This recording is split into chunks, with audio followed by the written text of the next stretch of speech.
Hi hello friends, welcome back to our channel. ഇന്നത്തെ റീഡിങ്ങിൽ നമ്മൾ നോക്കാനായിട്ട് പോകുന്നത് നിങ്ങളുടെ പേഴ്സൺ നിങ്ങളെക്കുറിച്ച് ഇപ്പോഴും ഈ ഒരു സമയത്തും ഓർക്കുന്നുണ്ടോ എന്നുള്ളൊരു കാര്യമാണ്. അപ്പോൾ റീഡിങ്ങിലേക്ക് പോകുന്നതിന് മുമ്പായിട്ട് ആദ്യമായിട്ടാണ് ഈ ഒരു ചാനൽ കാണുന്നതെങ്കിൽ ദയവായി സബ്സ്ക്രൈബ് ചെയ്തതിന് ശേഷം തുടർന്ന് വീഡിയോ കാണാനായിട്ട് ശ്രമിക്കുക. അതുപോലെ തന്നെ ഇതൊരു ജനറൽ റീഡിംഗ് ആണ്, ടൈംലെസ് ആണ്, ജെൻഡർലെസ് ആണ്. എപ്പോഴാണോ നിങ്ങൾ ഈ ഒരു വീഡിയോ കാണുന്നത് ആ ഒരു സമയം മുതൽ നിങ്ങൾക്ക് ഇത് റെസനേറ്റ് ആയി തുടങ്ങുന്നതായിരിക്കും.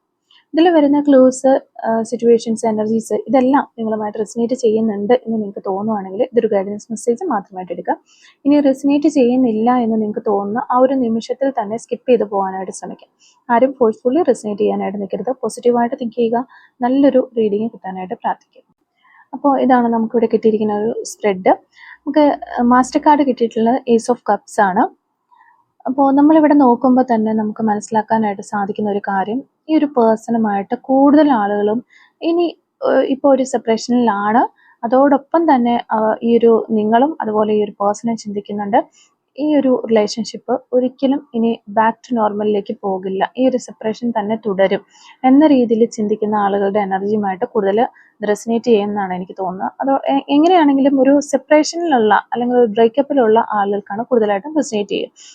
അതാണ് നമുക്കിവിടെ കാണാനായിട്ട് വരുന്നത്. അപ്പം അങ്ങനെയുള്ള ആളുകൾ ഈ ഒരു സമയത്ത് അങ്ങനെയുള്ള ഒരു പേഴ്സൺ നിങ്ങൾക്ക് ഉണ്ട് എന്നുണ്ടെങ്കിൽ ആ ഒരു പേഴ്സൺ വളരെ ഒരു ശക്തമായ പാസ്റ്റിലെ ഓർമ്മകൾ നൽകുന്ന ഒരു കാർഡ് തന്നെയാണ് ഈ 6 ഓഫ് കപ്സ് നമുക്ക് ഫസ്റ്റ് കിട്ടിയിരിക്കുന്നത്.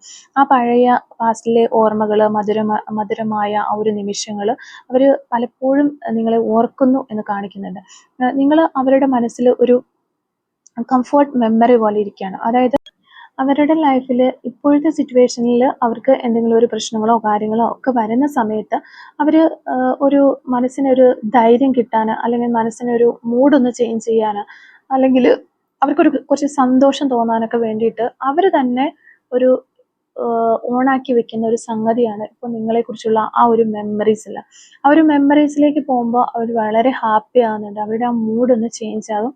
അവർ ഹാപ്പി ആകുന്നു, അല്ലെങ്കിൽ അവരുടെ ഒരു നല്ല വൈബിലേക്ക് അവർ വരും. ഓക്കെ, അല്ലെങ്കിൽ ആ ഒരു പ്രശ്നത്തിൽ നിന്ന് ഒന്ന് മാറി നിൽക്കാനായിട്ട് ഏറ്റവും ഒരു കംഫോർട്ടായിട്ടുള്ള ഒരു സ്ഥലം എന്ന് പറയുന്നത് നിങ്ങളെക്കുറിച്ചുള്ള ആ ഒരു പഴയ ഓർമ്മകളാണ് എന്നാണ് നമുക്കിവിടെ ഈ ഒരു 6 ഓഫ് കപ്സിൽ നിന്ന് മനസ്സിലാക്കാനായിട്ട് പറ്റുന്നത്. അപ്പോൾ നമ്മളിവിടെ നോക്കുന്നത് നിങ്ങളെക്കുറിച്ച് അവർ ഈ ഒരു സമയത്തും ഇപ്പോഴും ഓർമ്മിക്കുന്നുണ്ടോ എന്നുള്ളൊരു കാര്യമാണ്. തീർച്ചയായിട്ടും നിങ്ങളെക്കുറിച്ച് ഓർമ്മിക്കുന്നുണ്ട് എന്ന് തന്നെയാണ് 6 ഓഫ് കപ്സ് എന്ന് നമുക്ക് മനസ്സിലാകും. ഓക്കെ, നമുക്ക് നെക്സ്റ്റ് കാർഡുകളിൽ നോക്കാം. പിന്നെ 2 ഓഫ് സോഡ്സിൻ്റെ ഒരു എനർജി വരുന്നുണ്ട്. ഇവിടെയും അവർ നിങ്ങളെ ഓർക്കുന്നു, പക്ഷെ അത് നേരിട്ട് അംഗീകരിക്കാൻ, അല്ലെങ്കിൽ അവർക്ക് തന്നെ, അല്ലെങ്കിൽ മറ്റുള്ളവരോട് പറയാനായിട്ടോ എനിക്ക് ഈ ഒരു വ്യക്തിയെ മറക്കാൻ പറ്റുന്നില്ല, അവരെക്കുറിച്ചുള്ള ഓർമ്മകൾ എപ്പോഴും വരുന്നു എന്ന് മറ്റുള്ളവരുടെ മുന്നിൽ അംഗീകരിക്കാനോ, അല്ലെങ്കിൽ നിങ്ങളുടെ മുന്നിൽ അംഗീകരിക്കാനോ, അല്ലെങ്കിൽ അവർക്ക് അവരോട് തന്നെ അംഗീകരിക്കാനായിട്ട് അവർ മടിക്കുന്നു എന്നുള്ളതാണ്. മനസ്സിലൊരു അവർക്ക് ഒരു കോൺഫ്ലിക്റ്റ് ഉണ്ട്, ഒരു വഴക്കുണ്ട്, അല്ലെങ്കിൽ ഒരു പ്രശ്നമുണ്ട്. രണ്ട് കാര്യങ്ങൾ, ഈ ഒരു കാര്യങ്ങളൊക്കെ ഇനിയും ഓർത്ത് വെക്കണമോ, അല്ലെങ്കിൽ ഇതൊക്കെ വിട്ടുകളയേണ്ട കാര്യങ്ങളല്ലേ എന്നിങ്ങനെ രണ്ട് രീതിയിൽ വിട്ടുകളയണമോ അല്ലെങ്കിൽ ഈ ഒരു പാസ്റ്റിലെ കാര്യങ്ങളെല്ലാം ഓർത്ത് വെക്കണമോ എന്നുള്ളൊരു ആശയക്കുഴപ്പം അവരുടെ മനസ്സിൽ ഉള്ളതായിട്ട് നമുക്ക് കാണാനായിട്ട് പറ്റുന്നുണ്ട്. അതാണ് 2 ഓഫ് സോഡ്സ് എന്ന് നമുക്ക് മനസ്സിലാകുന്നത്. പിന്നെ നൈറ്റ് ഓഫ് കപ്സ് ആണ് പിന്നെ വന്നിട്ടുള്ളത്. അപ്പോൾ ഇമോഷണൽ ലെവലിൽ അവരിപ്പോഴും വളരെയധികം നിങ്ങളുമായിട്ട് കണക്റ്റഡ് ആണ് എന്ന് തന്നെയാണ് നമുക്ക് ഈ ഒരു നൈറ്റ് ഓഫ് കപ്സ് കാണിച്ചു തരുന്നത്. അപ്പം ചിലപ്പോൾ അവർ ഒത്തിരി സമയങ്ങളിൽ നിങ്ങളെക്കുറിച്ച് ചിന്തിക്കുന്നുണ്ട്. ആ ഒരു സമയങ്ങളിലൊക്കെ ചിന്തിക്കുന്ന സമയങ്ങളിലൊക്കെ കൂടുതലായിട്ടും അവർക്കൊരു റൊമാൻറ്റിക് ആയിട്ടുള്ള ഫീലിങ്സുകൾ വരുന്നു, അല്ലെങ്കിൽ റൊമാൻറ്റിക് മെമ്മറീസ് വരുന്നു. അതൊക്കെയാണ് കൂടുതലായിട്ടും ഈ ഒരു നൈറ്റ് ഓഫ് കപ്സിൽ നമുക്ക് മനസ്സിലാകുന്നത്. അത്തരത്തിലുള്ള ചിന്തകളാണ് അവർക്ക് വരുന്നത്. അപ്പോൾ അതിൽ നിന്ന് നമ്മൾ മനസ്സിലാക്കേണ്ട ഒരു കാര്യം എന്ന് വെച്ചാൽ അവരിപ്പോഴും നിങ്ങളെക്കുറിച്ച് ഓർക്കുന്നുണ്ടെന്ന് മാത്രമല്ല, ഇവരുടെ ഇമോഷണൽ ലെവൽ ഇപ്പോഴും നിങ്ങളുമായിട്ട് വളരെയധികം ഡീപ്പായിട്ട് കണക്ട് ചെയ്തിരിക്കുന്നു എന്നുള്ളൊരു കാര്യം കൂടി നമുക്ക് മനസ്സിലാക്കാനായിട്ട് വരുന്നുണ്ട്. നെക്സ്റ്റ് വരുന്നത് 5 ഓഫ് പെൻറ്റക്കിൾസിൻ്റെ ഒരു കാർഡാണ്. അപ്പോൾ നിങ്ങളെ ഓർക്കുമ്പോൾ ഈ ഒരു പേഴ്സണും ഒരു നഷ്ടബോധം, അല്ലെങ്കിൽ എന്തോ ഒരു കുറവ്, എൻ്റെ ലൈഫിൽ എന്തോ ഒരു സംഭവം കുറവുണ്ട് എന്നുള്ള രീതിയിലാണ് ഫീൽ ചെയ്യുന്നത്.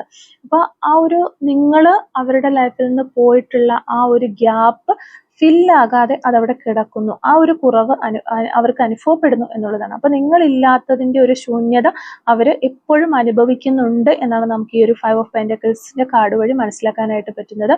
അതിൽ അവർ വളരെയധികം വിഷമിക്കുന്നതായിട്ട് നമുക്ക് കാണാനായിട്ട് പറ്റുന്നുണ്ട്.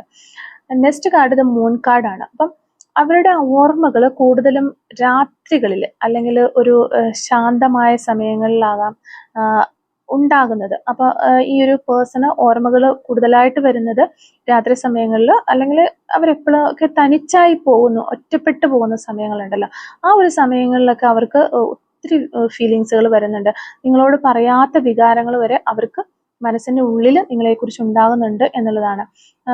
അതേസമയം തന്നെ അവർക്കൊരു കൺഫ്യൂഷനും ഉണ്ടാകുന്നുണ്ട് എന്ന് നമുക്കിവിടെ മനസ്സിലാക്കാൻ സാധിക്കുന്നുണ്ട്. പിന്നെ ഇത് മൂൺ കാർഡിൽ നമുക്ക് പറയാൻ പറ്റുന്നതെന്ന് വെച്ചാൽ, രാത്രി കാലങ്ങളിൽ അവർ നിങ്ങളെക്കുറിച്ച് ചിന്തിക്കുന്നത് മാത്രമല്ല, ഞാൻ ആദ്യം തന്നെ പറഞ്ഞു, ആ ഫസ്റ്റ് കാർഡ് കിട്ടിയിരുന്നത് അവരുടെ ലൈഫിൽ എന്തെങ്കിലും ഒരു പ്രശ്നങ്ങൾ വന്ന്, ഒരു ഡാർക്ക്നെസ്, ഒരു നെഗറ്റീവ്, ഒരു ഇരുളിമ വന്ന് വീഴുന്ന ആ ഒരു സമയത്ത് അവര് നിങ്ങളെക്കുറിച്ച് ചിന്തിക്കുന്നു, അല്ലെങ്കിൽ നിങ്ങളുടെ കൂടെ ഉണ്ടായിരുന്ന ആ ഒരു നല്ല സമയങ്ങൾ ചിന്തിക്കുന്നു. അത്രയും ഒരു നല്ല സമയങ്ങളൊക്കെ ഞാൻ പിന്നിട്ടാണല്ലോ ഈ ഒരു പ്രശ്നത്തിലൊക്കെ വന്ന് നിൽക്കുന്നത്. അപ്പൊ എനിക്ക് അത്രയൊക്കെ ഒരു ഫീലിങ്സുകളിലൂടെ കടന്നു പോകാനായിട്ട് പറ്റിയ ഒരാളാണ് ഞാൻ. അന്നൊക്കെ ഞാൻ ഹാപ്പി ആയിട്ട് നിൽക്കാൻ പറ്റി, അല്ലെങ്കിൽ എനിക്ക് ഗ്രാറ്റിറ്റ്യൂഡ് ഉണ്ട് എന്ന രീതിയിൽ ചിന്തിക്കുമ്പോൾ അവർ കുറച്ചും കൂടി ഒരു വൈബ് മാറാനായിട്ട് അത് അവരെ സഹായിക്കുന്നു എന്നുള്ളതാണ്. അപ്പം അവരുടെ ലൈഫിലേക്ക് എപ്പോഴും ഒരു ഇരുട്ട് വന്ന് പതിയുന്ന ആ ഒരു സമയങ്ങളിലെല്ലാം നിങ്ങളെക്കുറിച്ചുള്ള ചിന്തകളാണ് അവർക്കൊരു പോസിറ്റിവിറ്റി കൊടുക്കുന്നത് എന്നുള്ളതാണ് നമുക്ക് മനസ്സിലാവുന്നത്. ഓക്കെ, പിന്നെ ക്യൂൻ ഓഫ് കപ്സിന്റെ ഒരു കാർഡ് വരുന്നുണ്ട്. അപ്പൊ നിങ്ങളെ അവർ ഇമോഷണലി ഒരു വാംത്ത് ആയിട്ടുള്ള ഒരാളായിട്ടാണ് ഓർക്കുന്നത്. അതായത് നിങ്ങളെക്കുറിച്ച് ഓർക്കുമ്പോൾ അവർക്കൊരു നല്ല ഊഷ്മളത തോന്നുക, അല്ലെങ്കിൽ ഒരു പോസിറ്റീവ് വൈബ് തോന്നുക, അല്ലെങ്കിൽ എന്താ ഇപ്പം നമ്മൾ പറയാം, വളരെ ഹാപ്പി ആയിട്ട് ഇരിക്കുന്നു ആ ഒരു പേഴ്സൺ. ആ ഒരു ഇമോഷണലി ഒന്ന് ചൂട് പിടിപ്പിക്കാൻ പറ്റുന്ന, അല്ലെങ്കിൽ ഒന്ന് നമ്മളെ തന്നെ ഒന്ന് എൻതൂസിയാസം ചെയ്യാൻ പറ്റുന്ന, ഉത്സാഹം, നിങ്ങളെക്കുറിച്ച് ചിന്തിക്കുന്ന സമയത്ത് നല്ല രീതിയിലൊരു ഉത്സാഹം, ഒരു എനർജറ്റിക് ആവുന്ന ഒരു പേഴ്സൺ എന്ന് പറയാം. അപ്പം ആ ഒരു കെയർ, അണ്ടർസ്റ്റാൻഡിങ്, ഇങ്ങനെയുള്ള കാര്യങ്ങളൊക്കെയാണ് അവർ നിങ്ങളെക്കുറിച്ച് ഓർക്കുന്നത്. കൊച്ചു കൊച്ചു കാര്യങ്ങൾ നിങ്ങൾ ആ ഒരു പേഴ്സൺ ചെയ്തു കൊടുത്തിട്ടുള്ള കെയറിങ് ആയിട്ടുള്ള കാര്യങ്ങളോ, അല്ലെങ്കിൽ അവർ പറഞ്ഞിട്ട് മറ്റുള്ളവർ മനസ്സിലാക്കാതെ പോയ കുറേ കാര്യങ്ങൾ നിങ്ങളുടെ അടുത്ത് അവർ പറയുമ്പോൾ ആ ഒരു പേഴ്സണെ നിങ്ങൾ മനസ്സിലാക്കിയിട്ടുണ്ടാവാം. അതൊക്കെ അവർക്ക് വളരെ ഒരു നല്ല കാര്യങ്ങൾ, അല്ലെങ്കിൽ വളരെ ഒരു ഹാപ്പിനെസ് കൊടുക്കുന്ന ഒരു കാര്യമാണ്. ആ ഒരു കാര്യങ്ങളൊക്കെ അവർ ഇപ്പോൾ ഈ ഒരു സമയത്ത് ഇങ്ങനെ ചിന്തിച്ചുകൊണ്ടിരിക്കുന്നു എന്ന് നമുക്ക് മനസ്സിലാവുന്നുണ്ട്. ഓക്കെ, നെക്സ്റ്റ് വരുന്നത് 8 ഓഫ് വാൻഡ്സിന്റെ ഒരു കാർഡാണ്. അപ്പം ചില സമയങ്ങളിൽ അവർക്ക് ഈ ഓർമ്മകൾ ഇങ്ങനെ വരുന്നു. ആ ഓർമ്മകൾ ഇങ്ങനെ വന്നു കഴിയുമ്പോൾ തന്നെ ഈ ഓർമ്മകൾ ട്രിഗർ ആകുന്നുണ്ട്. അത് ഏത് സമയത്താണെന്ന് വെച്ച് കഴിഞ്ഞാൽ, ചില പാട്ടുകൾ കേൾക്കുന്ന സമയങ്ങളിൽ, അല്ലെങ്കിൽ ചില സ്ഥലങ്ങളിലൊക്കെ, നിങ്ങൾ ഒരുമിച്ച് പോയിട്ടുള്ള ചില സ്ഥലങ്ങളൊക്കെ പാസ് ചെയ്ത് പോകുന്ന സമയങ്ങളിലൊക്കെ അവർക്ക് ആ ഒരു ഓർമ്മകൾ ട്രിഗർ ആകുന്നതായിട്ട് നമുക്ക് മനസ്സിലാക്കാനായിട്ട് സാധിക്കുന്നുണ്ട്. ചിലപ്പോൾ പണ്ട് നമ്മൾ ചെയ്തിട്ടുള്ള ഏതെങ്കിലും ചാറ്റുകളോ കാര്യങ്ങളോ ഒക്കെ മൊബൈലിലുണ്ട്, അല്ലെങ്കിൽ ഏതെങ്കിലും തരത്തിലുള്ള ഒരു മെസ്സേജുകൾ വേറൊരു വ്യക്തികൾ അയക്കുന്നതാണെങ്കിലും ആ ഒരു സെയിം നമ്മൾ അയച്ചുകൊണ്ടിരുന്ന അതേ സെയിം ട്യൂണ്, അല്ലെങ്കിൽ നിങ്ങളുടെ പേഴ്സൺ അയച്ചുകൊണ്ടിരുന്ന അതേ ഒരു സെയിം ട്യൂണിൽ, അല്ലെങ്കിൽ ആ സെയിം വാക്കുകൾ അങ്ങനെയൊക്കെ കാണുന്ന സമയങ്ങളിൽ ഈ ഒരു വ്യക്തിക്ക് ഒരു പ്രത്യേക പാട്ടുകൾ കേൾക്കുന്ന സമയങ്ങളിലൊക്കെ വളരെയധികമായിട്ട് അവരുടെ ഓർമ്മകൾ, നിങ്ങളുടെ ഓർമ്മകൾ അവരെ ഉണർത്തുന്നു എന്നുള്ളതാണ്. ഒരു അപ്രതീക്ഷിതമായ ഒരു ട്രിഗർ ഉണ്ടാക്കുന്നുണ്ട് എന്നുള്ളതാണ്. അതായത് പലപ്പോഴും ഇവർ നിങ്ങളെക്കുറിച്ച് ഓർക്കണ്ട എന്നൊക്കെ വിചാരിച്ച്, ഏതോ കഴിഞ്ഞ കാര്യമാണ്, ഞാനിത് ഓർത്തിട്ടൊന്നും കാര്യമൊന്നുമില്ല, ഞാൻ ഇനി പുതിയ പുതിയ കാര്യങ്ങളിലേക്ക് പോകണം എന്നൊക്കെ ചിന്തിച്ച് അവരൊന്ന് മൂവ് ഓൺ ചെയ്ത് നല്ല ഹാപ്പി ആയിട്ട് വേറൊരു വൈബിലൊക്കെ പോകാനൊക്കെ ശ്രമിക്കുന്ന സമയങ്ങളിൽ ഞാൻ ഈ പറഞ്ഞ ഇത്തരം കാര്യങ്ങൾ സംഭവിക്കുമ്പോൾ അവർക്ക് വീണ്ടും ആ ഒരു ട്രിഗർ ഉണ്ടാകുന്നു എന്നുള്ളതാണ്. പിന്നെ നെക്സ്റ്റ് വരുന്നത് ഒരു 4 ഓഫ് സോർഡ്സിന്റെ കാർഡാണ്. പുറത്ത് അവർ ഇത്രയും പ്രശ്നങ്ങളൊക്കെ ഉണ്ട്, ഓർമ്മകളുണ്ട്, കാര്യങ്ങളൊക്കെ ഉണ്ടെങ്കിൽ പോലും നമുക്ക് ആളെ കാണുമ്പോഴത്തേക്കും അങ്ങനെയൊന്നും ഉള്ളതായിട്ട് തോന്നുന്നില്ല. നമ്മൾ ഓൾറെഡി സെപ്പറേഷനിൽ പോയി, അവർ വളരെ ഹാപ്പി ആയിട്ട് പോകുന്നു, അവർ അവരുടേതായ കാര്യങ്ങളിലൂടെ പോകുന്നു, നമ്മളെക്കുറിച്ചൊന്നും ചിന്തിക്കുന്നില്ല, അവരുടേതായ കാര്യങ്ങൾ നോക്കുന്നു എന്ന രീതിയിലുള്ള ഒരു പുറമേ അവർ കൊടുക്കുന്നത് വളരെ കാമായിട്ടുള്ള ഒരു രീതിയാണ് അവർ പുറമേ കാണിക്കുന്നത്. അപ്പം ഓർമ്മകളെ അവരിങ്ങനെ ഉള്ളിൽ വെച്ച് അത് ആലോചിച്ച് പ്രോസസ്സ് ചെയ്ത് ഇങ്ങനെ കൊണ്ടു നടക്കുന്നു. അത് അവരുടെ ഒരു റെസ്റ്റിംഗ് മൂഡിലേക്ക് അവർക്കൊന്ന് സന്തോഷിക്കാൻ, അല്ലെങ്കിൽ അവർക്കൊന്ന് റെസ്റ്റ് ചെയ്യണം, ഒന്ന് റിലാക്സ് ചെയ്യണം എന്ന സമയത്ത് അവർ ഈ ഒരു പാസ്റ്റിലെ റിലേഷൻഷിപ്പ്, അവർ ഒത്തിരി ഇഷ്ടപ്പെട്ടിരുന്ന ആ ഒരു നിങ്ങളുടെ ഓർമ്മകൾ അവരെടുക്കുന്നു, അവരതിൽ ജീവിക്കുന്നു, അങ്ങനെ പോകുന്നു. അത് അവർക്കൊന്ന് റെസ്റ്റ് ചെയ്യാൻ, അല്ലെങ്കിൽ ഒരു റിലാക്സ് ചെയ്യാനായിട്ട് വേണ്ടി മാത്രം അവരത് കൊണ്ടു നടക്കുന്നു എന്നുള്ളതാണ് നമുക്കിവിടെ മനസ്സിലാകുന്നത്. അപ്പം പുറത്ത് നോക്കുമ്പോൾ അവർക്ക് ഈ വക ഫീലിങ്സുകൾ ഒന്നും ഉള്ളതായിട്ട് നമുക്ക് കാണാനായിട്ട് മനസ്സിലാക്കാനായിട്ടോ പറ്റത്തില്ല എന്നുള്ളതാണ്. അപ്പൊ പേജ് ഓഫ് കപ്സ് ആണ് പിന്നെ വരുന്നത്. ഇന്നും ഒരു ചെറിയ ഇമോഷണൽ ക്യൂരിയോസിറ്റി ഈ ഒരു പേഴ്സണിൽ നിലനിൽക്കുന്നുണ്ട്. എല്ലാം കഴിഞ്ഞു എന്ന് വിചാരിക്കുന്ന ഈ ഒരു സമയത്ത് പോലും ഒരു ഇമോഷണൽ ക്യൂരിയോസിറ്റി ഉണ്ട് എന്നുള്ളതാണ്. അവര് ഇപ്പോ എങ്ങനെയുണ്ട്, അവരെന്നെ കുറിച്ച് ഓർക്കാൻ, അതായത് നിങ്ങൾ ഈ ഒരു പേഴ്സണെ കുറിച്ച് ഓർക്കാറുണ്ടോ എന്ന് ആ ഒരു വ്യക്തി ചിന്തിക്കുന്നുണ്ട്. അത്തരം ക്യൂരിയോസിറ്റികളുണ്ട്. അവര് എന്നെക്കുറിച്ചും ഞാൻ ഈ ഓർക്കുന്ന പോലെയൊക്കെ, അല്ലെങ്കിൽ ഞാൻ ഈ ചിന്തിക്കുന്ന പോലെയൊക്കെ എനിക്കുള്ള ഒരു സ്നേഹവും ഫീലിങ്സും കണക്ഷനും ഒക്കെ ആ ഒരു രീതിയിലൊക്കെ എനിക്കിങ്ങനെ ചില പാട്ടുകൾ കേൾക്കുന്ന സമയത്ത് എനിക്ക് അവരെ വളരെ മിസ് ചെയ്യുന്ന പോലെ തോന്നുന്നുണ്ട്. ഇതൊക്കെ അവർക്കും തോന്നുന്നുണ്ടാവോ എന്നൊക്കെ ഈ ഒരു പേഴ്സൺ ചിന്തിക്കുന്നതായിട്ട് വളരെയധികം ക്യൂരിയോസിറ്റിയോടുകൂടി ചിന്തിക്കുന്നു എന്നുള്ളത് നമുക്ക് മനസ്സിലാക്കാൻ പറ്റുന്നത്. ഈ പേജ് ഓഫ് കപ്സിന്റെ എനർജി അതാണ് നമുക്ക് പറഞ്ഞു തരുന്നത്. പിന്നെ 10 ഓഫ് വാൻഡ്സ് ആണ്. അപ്പോൾ ചില സമയങ്ങളിൽ ഇവരിങ്ങനെ നിങ്ങളെക്കുറിച്ച് ചിന്തിച്ച് വളരെയധികം ഓവർ തിങ്ക് ചെയ്ത് ചില സമയങ്ങളിൽ ഹാപ്പി ആവുന്നു, അതൊക്കെ ഓക്കെ തന്നെ. എന്നാലും ചില സമയങ്ങളിൽ ഇങ്ങനെ ചിന്തിച്ച് അതിൻ്റെ മുകളിൽ ഓവർ തിങ്കിങ് ചെയ്ത് നെഗറ്റീവ് തിങ്കിങ് ചെയ്ത് അങ്ങനെ ഇങ്ങനെ ഈ ഒരു ഇമോഷൻസ് ഇവർക്ക് ഒരു ബേർഡനായി മാറുന്ന സമയങ്ങളും ചില ദിവസങ്ങളാകാം. അങ്ങനെ ബേർഡനായി മാറുകയാണ് അവർക്ക്. അതുകൊണ്ട് തന്നെ അവരിത് ഒന്ന് സപ്രസ് ചെയ്ത് വെക്കാനായിട്ട് ശ്രമിക്കുന്നു, അല്ലെങ്കിൽ ഉപേക്ഷിക്കാനായിട്ട് ശ്രമിക്കുന്നതായിട്ടൊക്കെ നമുക്കിവിടെ കാണാൻ പറ്റുന്നുണ്ട്. പക്ഷെ അവർക്കതിന് കഴിയുന്നില്ല എന്നുള്ളതാണ് ഇതിലേറ്റവും ഒരു വിഷമമുള്ള കാര്യം എന്ന് പറയുന്നത്. അവര് മനസ്സുകൊണ്ട് ആഗ്രഹിക്കുന്നു ഈ ഒരു ബേർഡനൊക്കെ ഒന്ന് മാറ്റി വെക്കണം, ഇനി ഈ ചിന്തകളൊന്നും വേണ്ട, എനിക്കിത് ഭയങ്കര ഡിസ്റ്റർബൻസ് നൽകുകയാണ്, അതുകൊണ്ട് തന്നെ ഞാനിത് മാറ്റിക്കളയാം എന്ന് വിചാരിച്ചപ്പോൾ പോലും അവർക്കതിന് കഴിയുന്നില്ല എന്നുള്ളതാണ്. പിന്നെ ഹെർമിറ്റ് കാർഡാണ് നമുക്ക് വന്നിട്ടുള്ളത്. ഈ ഒരു സമയത്ത് ഈ ഒരു പേഴ്സൺ വിചാരിക്കുന്നു ഈ ഒരു സെപ്പറേഷൻ ഒന്നും ഇനി എന്തായാലും ഒരുമിച്ച് പോകാൻ പോകുന്നില്ല എന്നൊക്കെയാണ് ഇവര് ചിന്തിക്കുന്നത്, നിങ്ങളും ചിന്തിക്കുന്നത്. അപ്പോൾ ഈ ഒരു പേഴ്സൺ ഈ ഒരു റിലേഷൻഷിപ്പിൽ നിങ്ങൾ ഉണ്ടായിരുന്ന സമയം തൊട്ടിട്ട് ഈ സെപ്പറേഷൻ വരെയുള്ള സമയങ്ങളെ കുറിച്ചൊക്കെ ചിന്തിച്ചുകൊണ്ടിരിക്കുന്ന സമയത്ത് തന്നെ ഇവർ ആലോചിക്കുന്ന ഒരു കാര്യം എന്ന് വെച്ചാൽ ഒരു കുറച്ച് സ്പിരിച്വൽ പരമായ കാര്യങ്ങളിലേക്കൊക്കെ പോവാണ്. അവർ ഈ ഒരു ബന്ധം എന്താണ് എന്നെ പഠിപ്പിച്ചത് എന്നതിനെ കുറിച്ചൊക്കെ അവർ ഡീപ്പായിട്ട് ചിന്തിക്കുന്നു എന്നുള്ളത് നമുക്ക് മനസ്സിലാക്കുന്നുണ്ട്. പിന്നെ 3 ഓഫ് കപ്സ് ആണ്. അപ്പം ഇവിടെ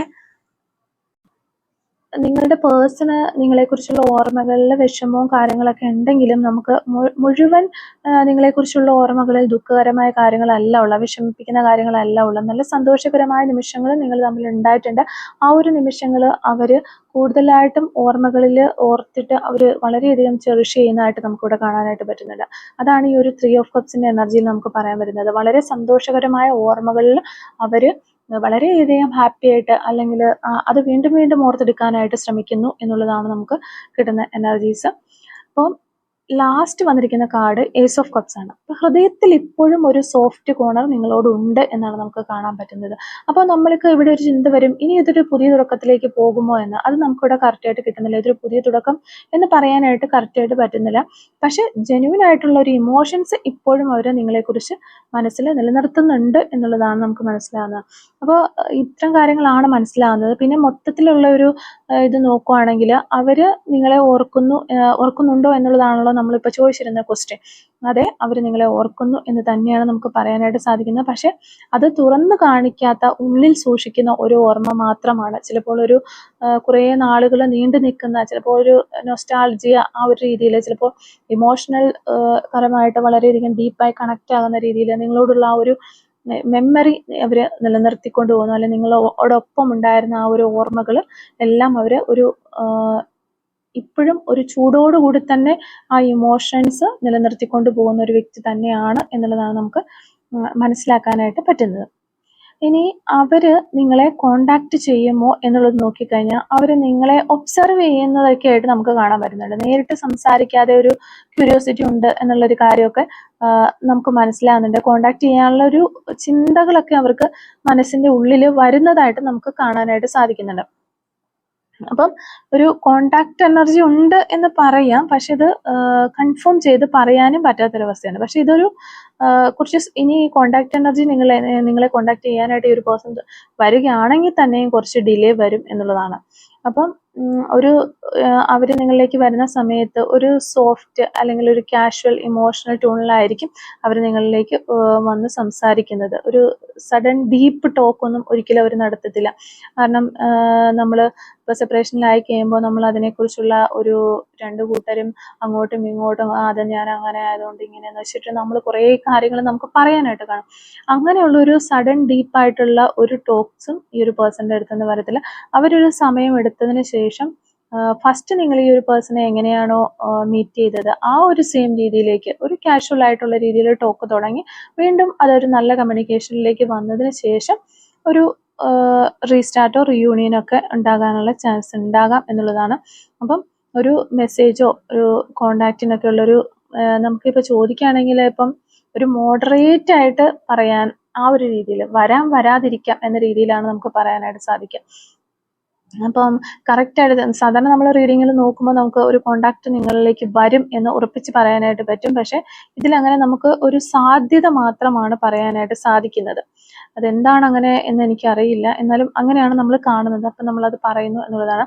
അപ്പോൾ ഈ ഒരു സെയിം കാർഡുകൾ വെച്ചിട്ട് ഈ ഒരു സിറ്റുവേഷനിലാണ് നിങ്ങൾ ഇപ്പോഴുള്ളത്. നിങ്ങളെക്കുറിച്ച് നിങ്ങളുടെ പേഴ്സൺ ഓർക്കുന്നുണ്ട്, പക്ഷെ ഒരു കോണ്ടാക്റ്റിലേക്ക് വരുന്നതായിട്ട് കാണുന്നില്ല. കോണ്ടാക്റ്റിനെ കുറിച്ച് ചിന്തിക്കുന്നുണ്ട്, കോണ്ടാക്ട് ചെയ്യണം, കമ്മ്യൂണിക്കേഷൻ ചെയ്യണം എന്നൊക്കെ ചിന്തിക്കുന്നുണ്ട് എന്നുള്ളതാണ്. പക്ഷെ ഒരു ആക്ഷനിലേക്ക് വരുന്നതായിട്ട് നമുക്ക് കാണാനായിട്ട് പറ്റുന്നില്ല.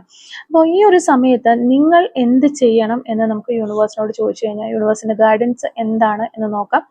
അപ്പോൾ ഫസ്റ്റ് തന്നെ നമുക്കിവിടെ മനസ്സിലാവുന്നത് ആദ്യം ഒരു നിങ്ങളെ തന്നെ സ്വയം ശ്രദ്ധിക്കുക എന്നുള്ളൊരു കാര്യമാണ്.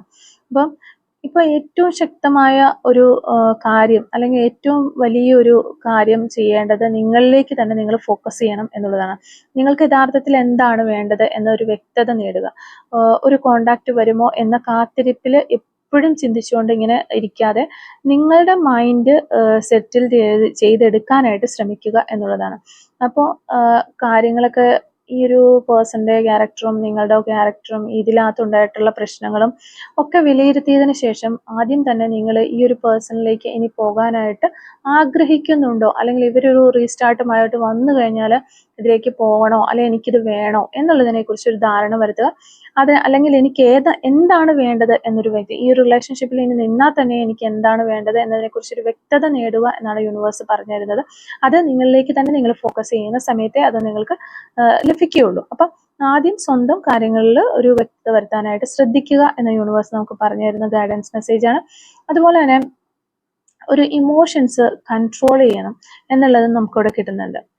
അപ്പോൾ ചിലരൊക്കെ ഒരു പേഴ്സണൊക്കെ സെപ്പറേഷനിലേക്ക് പോയി അല്ലെങ്കിൽ നമ്മൾ കമ്മ്യൂണിക്കേഷൻ ഇല്ലാതിരിക്കുന്ന സമയത്ത് അവരുമായിട്ട് കമ്മ്യൂണിക്കേഷനിൽ വരാൻ വേണ്ടിയിട്ട് വളരെയധികം ഒരു ആഗ്രഹം വന്നാൽ പോലും അല്ലെങ്കിൽ നമ്മളൊരു മെസ്സേജ് ജെന്റിലായിട്ടൊരു മെസ്സേജോ അല്ലെങ്കിൽ ഒരു ഫോളോ ചെയ്തു, എന്നാലും പിന്നെ നമുക്ക് ഈ ഒരു പേഴ്സണോട് സംസാരിക്കണം എന്ന് തോന്നുന്ന സമയത്ത് തിരുന്ന് വിളിക്കുകയും അല്ലെങ്കിൽ തിരുന്ന് മെസ്സേജ് ഇടുകയൊക്കെ ചെയ്യുന്ന സമയത്ത് അവിടെ ഒരു ഇമോഷണൽ കൺട്രോൾ നഷ്ടപ്പെടുന്ന എനർജിയാണ് നമ്മൾ കാണുന്നത്. അപ്പോൾ ഒരു ബാലൻസ് നമുക്കിങ്ങനെ ഒരു അർജ് വന്നാൽ കൂടിയും ഒന്ന് സ്റ്റോക്ക് ചെയ്യണം എന്ന ഒരു അർജ് വന്നാലും ഒരു ബാലൻസ് കൊണ്ടുവരാനായിട്ട് ശ്രമിക്കുക. കാം എനർജി നിങ്ങളെ സ്ട്രോങ്ങർ ആക്കും എന്നുള്ളതാണ് യൂണിവേഴ്സ് നമുക്ക് വരുന്ന ഗൈഡൻസ്. പിന്നെ ഒരു വീണ്ടും ആ ഒരു ഇതിനെ തന്നെ സപ്പോർട്ട് ചെയ്ത് വരുന്ന കാർഡിനെ സപ്പോർട്ട് ചെയ്ത് വരുന്നതാണ് ബാലൻസ് ആൻഡ് പേഷ്യൻസ് ആണ് നമുക്ക് പിന്നെ വരുന്നത്. കാര്യങ്ങൾ ഒരു ന്യൂട്രലി പോകാനായിട്ട് അനുവദിക്കുക. ഒരു കാര്യത്തിന് വേണ്ടിയിട്ടും പുഷ് ചെയ്യരുത്. അതുപോലെ തന്നെ നമ്മളിലേക്ക് വരുന്ന ഫ്ലോകളൊക്കെ ബ്ലോക്ക് ചെയ്ത് നിൽക്കുകയും ചെയ്യരുത് എന്നുള്ളതാണ് യൂണിവേഴ്സ് നമുക്ക് പറഞ്ഞു തരുന്നത്. പിന്നെ ഈ ഒരു സിറ്റുവേഷൻ മാത്രമല്ല നിങ്ങളുടെ ലോകം എന്നുള്ളൊരു കാര്യം മനസ്സിലാക്കുക. ഈ ഒരു റിലേഷൻഷിപ്പോ അല്ലെങ്കിൽ ഈ ഒരു സ്നേഹമോ മാത്രമല്ല നിങ്ങളുടെ ലോകം എന്നുള്ളൊരു കാര്യം മനസ്സിലാക്കാനായിട്ട് യൂണിവേഴ്സ് നിങ്ങൾക്ക് പറഞ്ഞു തരുന്നുണ്ട്. നിങ്ങൾക്ക് നിങ്ങളുടേതായ ഗോൾസ് ഉണ്ട്, ഗ്രോത്ത്സ് ഉണ്ട്, റൊട്ടീൻസ് ഉണ്ട്. ഇവയിലൊക്കെ നിങ്ങളുടെ ആ ഒരു ഫോക്കസ് ഇവയിലേക്കൊക്കെ മാറ്റിയിട്ട് ഈ ഒരു കാര്യം നിങ്ങളുടെ ലൈഫിൽ ഒരു ചെറിയ കാര്യമാണ് അല്ലെങ്കിൽ ഈ ഒരു കാര്യവും നിങ്ങളുടെ ലൈഫിൽ ഉണ്ട്, അത്രമാത്രം ഇതിനെക്കുറിച്ച് ചിന്തിക്കുക എന്നുള്ളതാണ് യൂണിവേഴ്സ് നൽകുന്നത്. അല്ലാതെ ഈ ഒരു കാര്യം മാത്രമേ എൻ്റെ ലൈഫിലുള്ളൂ എന്നാണ് ഇപ്പോൾ ഇതിൽ കൂടുതൽ ആളുകളും ചിന്തിച്ചുകൊണ്ടിരിക്കുന്നത്. കാരണം എപ്പോഴും ഈ ഒരു റിലേഷൻഷിപ്പിനെ കുറിച്ച് ചിന്തിക്കുകയും ഈ ഒരു റിലേഷൻഷിപ്പിൽ ഇനി എന്താണ് അവരെന്ത് ചെയ്യുന്നു ഇങ്ങനെയുള്ള കാര്യങ്ങൾ ഓൾവേസ് ചിന്തിച്ചുകൊണ്ടിരിക്കുന്നു, അല്ലെങ്കിൽ ഇതിന്റെ പുറകെ ഓടിക്കൊണ്ടിരിക്കുന്ന ആളുകൾ. അപ്പം അങ്ങനെയുള്ള ആളുകൾക്ക് വേണ്ടിയിട്ടാണ് ഈ യൂണിവേഴ്സ് എന്നുള്ള ഒരു ഗൈഡൻസ് വരുന്നത്. ഈ ഒരു റിലേഷൻഷിപ്പ് മാത്രമല്ല എനിക്കുള്ളത്, ഈ ഒരു റിലേഷൻഷിപ്പും എൻ്റെ ലൈഫിലുണ്ട്, ബാക്കി കുറേ കാര്യങ്ങൾ കൂടി ഉണ്ട് എന്നുള്ളതിനെ കുറിച്ച് ചിന്തിക്കുക. ഓക്കെ, നിങ്ങളുടെ ഗോൾസിനും ഗ്രോത്തിനും ഒക്കെ വേണ്ടിയിട്ട് നിങ്ങൾ പരിശ്രമിക്കുക, നിങ്ങളുടെ ഫോക്കസ് മാറ്റിവിടാനായിട്ട് ശ്രമിക്കുക എന്നുള്ളതാണ് ഒരു ഗൈഡൻസ് ആയിട്ട് കിട്ടുന്നത്. പിന്നെ ഒരു സെൽഫ് കെയർ ചെയ്യുക, അതുപോലെ കോൺഫിഡൻസ് ഉണ്ടാക്കിയെടുക്കുക, ഒരു സ്റ്റെബിലിറ്റി എല്ലാ കാര്യത്തിലും ഉണ്ടാക്കിയെടുക്കുക. നിങ്ങൾ ഇമോഷണലി വളരെയധികം തളർന്നു പോയ സമയങ്ങളാണെങ്കിൽ അതിൽ നിന്നൊക്കെ ഒരു സ്ട്രോങ് ആയിട്ട് കയറി വരാനായിട്ട് ശ്രമിക്കുക. അങ്ങനെ നിങ്ങൾ വളരെ ഒരു നല്ല രീതിയിൽ കയറി വരുന്ന, അല്ലെങ്കിൽ ചിലരൊക്കെ ഈ ഒരു റിലേഷൻഷിപ്പ് സെപ്പറേഷനിലേക്ക് പോയ സമയത്ത് അവിടെ സ്റ്റക്കായി പോയി, അവിടെ പോസായി പോയിട്ടുണ്ടാകാം. അങ്ങനെ അല്ലാതെ അതിൽ നിന്നൊരു സെൽഫ് കെയറും ഒക്കെ ചെയ്ത്, അല്ലെങ്കിൽ നിങ്ങളുടെ ഫോക്കസ് ഒക്കെ മാറ്റിയിട്ട് ഒന്ന് നൈസായിട്ട് അതിൽ നിന്നൊക്കെ കയറി വരാനായിട്ട് ശ്രമിക്കുക എന്നാണ് യൂണിവേഴ്സ് പറയുന്നത്. അതുപോലെ ചെയ്ത് ആ ഒരു പേഴ്സണെ ചേസ് ചെയ്ത് ഒരിക്കലും പോകാതിരിക്കുക, അവർക്കൊരു സ്പേസ് കൊടുക്കുക, എന്നിട്ട് ഒരു സെൽഫ് ഫോക്കസ് ചെയ്യുക. നിങ്ങൾ നിങ്ങളിലേക്ക് തന്നെ ഫോക്കസ് ചെയ്തിട്ട് നിങ്ങളൊരു പവർ മോൺ ചെയ്ത് ഒരു പവറോടുകൂടി മുന്നോട്ട് പോകാനായിട്ട് ശ്രമിക്കുക എന്നുള്ളതാണ്. പിന്നെ ഒരു കാമായിട്ടുള്ള ഒരു കോൺഫിഡൻസ് എപ്പോഴും മെയിൻറ്റെയിൻ ചെയ്ത് നിർത്താനായിട്ട് ശ്രമിക്കുക. ഇനിയിപ്പോൾ കോണ്ടാക്ട്സ് വന്നു കഴിഞ്ഞാൽ പോലും നിങ്ങൾ കൂടുതലായിട്ടും ഒരു റിയാക്ട് ചെയ്യാനായിട്ട് പോകാതിരിക്കുക. ആ ഒരു വ്യക്തി ഇടുന്ന അല്ലെങ്കിൽ മെസ്സേജോ കോളോ ആണ് അവരവിടെ ഭാഗത്തു നിന്ന് വരുന്നെങ്കിൽ അവർ പറയുന്നത് ഒബ്സർവ് ചെയ്യുക, അതിനുശേഷം റെസ്പോണ്ട് മാത്രം കൊടുക്കുക, റിയാക്ട് ചെയ്യാനായിട്ട് നിൽക്കാതിരിക്കുക. അതുപോലെ ഒത്തിരി ആളുകൾ ഈ ഒരു സെപ്പറേഷൻ്റെ ഭാഗമായിട്ട് നിങ്ങളുടെ ലൈഫ് പോസ് ചെയ്ത് നിർത്തിയിരിക്കുന്നു. ഇനി ഒന്നുമില്ല എന്ന രീതിയിൽ വളരെ ഒരു നിരാശയിലേക്ക് പോയി അത് അവിടെ ലൈഫ് നിർത്തി വെച്ചിരിക്കുന്നതായിട്ട്, അല്ലെങ്കിൽ അവിടെ നിന്ന് പോയതായിട്ട് നമുക്ക് കാണാനായിട്ട് പറ്റുന്നുണ്ട്. അങ്ങനെയുള്ളവർ മൂവ് ഓൺ ചെയ്യാനായിട്ട് പരമാവധി ശ്രമിക്കുക എന്ന യൂണിവേഴ്സിൻ്റെ ഭാഗത്ത് നിന്ന് ഗൈഡൻസ് ആണ്. അപ്പോൾ അതിന് വേണ്ടിയിട്ട് നമ്മൾ യൂണിവേഴ്സ് നമുക്ക് ഓൾറെഡി മുന്നൊക്കെ പറഞ്ഞു തന്നിട്ടുള്ള കാര്യങ്ങൾ തന്നെയാണ്. നിങ്ങൾ നിങ്ങളുടെ ഗോൾസ്, ഗ്രോത്ത്, റുട്ടീൻസ് ഇതിലേക്ക് ഫോക്കസ് മാറ്റാനായിട്ട് ശ്രമിക്കുക. ഈ ഒരു വ്യക്തിയിൽ നിന്നും ഈ ഒരു പേഴ്സണിൽ നിന്നും ഒക്കെ ഉള്ള എല്ലാ കാര്യങ്ങളിൽ നിന്നും നിങ്ങൾ ഫോക്കസ് ചെയ്യുക. സെൽഫ് കെയർ ഉണ്ടാക്കിയെടുക്കുക, കോൺഫിഡൻസ് നേടുക, സ്റ്റെബിലിറ്റി, ഏത് കാര്യത്തിൽ നിന്നാലും അതിലൊരു സ്റ്റേബിളായിട്ട് നിൽക്കാനായിട്ട് ശ്രമിക്കുക. അപ്പോൾ അങ്ങനെ വന്നു കഴിയുമ്പോൾ നിങ്ങളെ ആർക്കും പിടിച്ചു കുലുക്കാനായിട്ട് പറ്റില്ല എന്നുള്ളതാണ് നമുക്കിവിടെ മനസ്സിലാക്കുന്നത്. അപ്പോൾ ഇത്തരം കാര്യങ്ങളാണ് ഈ ഒരു റീഡിങ്ങിൽ നിന്നും നമുക്ക് മനസ്സിലാക്കാനായിട്ട് സാധിച്ചിട്ടുള്ളത്. അപ്പോൾ ഈ ഒരു റീഡിങ്ങുമായിട്ട് റിലേറ്റ് ചെയ്ത് വരുന്ന കുറച്ച് ക്ലൂസും കൂടി നമുക്കൊന്ന് എടുത്ത് നോക്കാം. Clues related to this reading. Okay, clues related to this reading. Okay, first clue നമുക്ക് കിട്ടുന്നത് 2002 എന്ന് പറയുന്നൊരു വർഷമാണ്. അതുപോലെ മെഡിക്കൽ ഫീൽഡ് എന്നുള്ള വ്യക്തികളായിരിക്കാം നിങ്ങളോ നിങ്ങളുടെ പേഴ്സണോ ഒക്കെ. ഫെബ്രുവരി മന്ത് നമുക്കിവിടെ കിട്ടുന്നുണ്ട്. ചാരിറ്റി ഇഷ്ടപ്പെടുന്ന വ്യക്തികളാകാനുള്ള ചാൻസ് ഉണ്ട്, അല്ലെങ്കിൽ ചാരിറ്റി ഒക്കെ ചെയ്യുന്ന ആളുകളായിരിക്കാം നിങ്ങളോ നിങ്ങളുടെ പേഴ്സണൊക്കെ. ലെറ്റർ എം നമുക്കിവിടെ കിട്ടുന്നുണ്ട്. ഹെൽത്ത് ഇഷ്യൂസ്, ഈ ഒരു സമയത്ത് നിങ്ങൾക്ക് നിങ്ങളുടെ പേഴ്സണൊക്കെ ഹെൽത്ത് ഇഷ്യൂസ് ഉള്ള ഒരു സമയമായിരിക്കാം. നമ്പർ 52 നമുക്കിവിടെ കിട്ടുന്നുണ്ട്. നമ്പർ 22 കിട്ടുന്നുണ്ട്. റെഡ് കളർ ആയിരിക്കാം നിങ്ങൾക്കോ നിങ്ങളുടെ പേഴ്സണോ ഒക്കെ ഇഷ്ടമുള്ള ഒരു കളർ എന്ന് വിചാരിക്കുന്നു. അതുപോലെ തന്നെ സോഷ്യൽ വർക്കർ ആകാനുള്ള ചാൻസ് ഉണ്ട്. 2 months എന്ന് പറയുന്നൊരു പോസിബിലിറ്റി നമുക്കിവിടെ കിട്ടുന്നുണ്ട്. ഒക്ടോബർ മന്ത് നമുക്ക് കിട്ടുന്നുണ്ട്. മോൾ ഓൺ റൈറ്റ് ഹാൻഡിൽ മറുകുള്ള വ്യക്തികളാകാനുള്ള ചാൻസ് ഉണ്ട്. 2000 എന്ന് പറയുന്നൊരു വർഷം നമുക്കിവിടെ കിട്ടുന്നുണ്ട്. ഓഗസ്റ്റ് മന്ത് നമുക്ക് കിട്ടുന്നുണ്ട്. 1990 എന്ന് പറയുന്നൊരു വർഷം കിട്ടുന്നുണ്ട്. 1977, number 8, number 34, letter V. Tattoo on hand, കൈകളിൽ ടാറ്റു ചെയ്തിട്ടുള്ള വ്യക്തികളാകാനുള്ള ചാൻസ് ഉണ്ട്. 2001 എന്ന് പറയുന്നൊരു വർഷം നമുക്കിവിടെ കിട്ടുന്നുണ്ട്. 1976, സെപ്റ്റംബർ മന്ത്. ചൈൽഡിഷ് ആയിരിക്കാം നിങ്ങളുടെ പേഴ്സൻ്റെ ഒരു ക്യാരക്ടർ, ചൈൽഡിഷ് ആയിരിക്കാം, അല്ലെങ്കിൽ നിങ്ങളുടെ ഒരു ക്യാരക്ടർ ചൈൽഡിഷ് ആയിട്ടുള്ള രീതിയിലായിരിക്കാം. നമ്പർ 23 നമുക്കിവിടെ കിട്ടുന്നുണ്ട്. 1995 എന്ന് പറയുന്നൊരു വർഷം കിട്ടുന്നുണ്ട്. എക്സ്പെക്ട് മെറാക്കിൾസ്, നിങ്ങൾക്ക് ഒരു അത്ഭുതം പ്രതീക്ഷിക്കാം എന്നുള്ളതാണ് പറയുന്നത്. 1978, ബ്യൂട്ടിഫുൾ ഐസ്, മനോഹരമായ കണ്ണുകളുള്ള വ്യക്തികളായിരിക്കാം. നിങ്ങളുടെ പേഴ്സൻ്റെ കണ്ണുകൾക്ക് എന്തെങ്കിലും ഒരു പ്രത്യേകത ഉണ്ടായിരിക്കാം, അല്ലെങ്കിൽ നിങ്ങളുടെ കണ്ണുകൾക്ക് എന്തെങ്കിലും ഒരു പ്രത്യേകത ഉണ്ടായിരിക്കാം എന്ന് വിചാരിക്കുന്നു. ലെറ്റർ എസ് നമുക്കിവിടെ കിട്ടുന്നുണ്ട്. അതുപോലെ ലെറ്റർ യു കിട്ടുന്നുണ്ട്. റീഡിങ് എന്ന് പറയുന്നൊരു ക്ലൂ നമുക്ക് കിട്ടുന്നുണ്ട്. ലെറ്റർ ടി കിട്ടുന്നുണ്ട്. നമ്പർ 41, നമ്പർ 37, ഡ്രൈവർ എന്ന് പറയുന്നൊരു ക്ലൂ ആണ് ലാസ്റ്റ് നമുക്ക് കിട്ടുന്ന ക്ലൂ. അപ്പോൾ ഇത്രയും ക്ലൂസ് ആണ് ഈ ഒരു റീഡിങ്ങുമായിട്ട് റിലേറ്റ് ചെയ്ത് നമുക്ക് കിട്ടിയിട്ടുള്ളത്. അപ്പോൾ ഈ ഒരു ക്ലൂസും അതുപോലെ തന്നെ റീഡിങ്ങും ഒക്കെ നിങ്ങളുമായിട്ട് റെസിനേറ്റ് ചെയ്യുന്നുണ്ടെങ്കിൽ തീർച്ചയായിട്ടും കമൻറ്റ് വഴി അറിയിക്കാനായിട്ട് ശ്രമിക്കാം. അതുപോലെ തന്നെ റീഡിങ് നിങ്ങൾക്ക് ഇഷ്ടമാവുകയാണെങ്കിൽ തീർച്ചയായിട്ടും ലൈക്ക് ചെയ്യുക. കമൻറ്റ് സെക്ഷനിലുള്ള ഹൈപ്പും കൂടി ഒന്ന് ചെയ്തിട്ട് പോകാനായിട്ട് ശ്രമിക്കാം. Thank you for watching.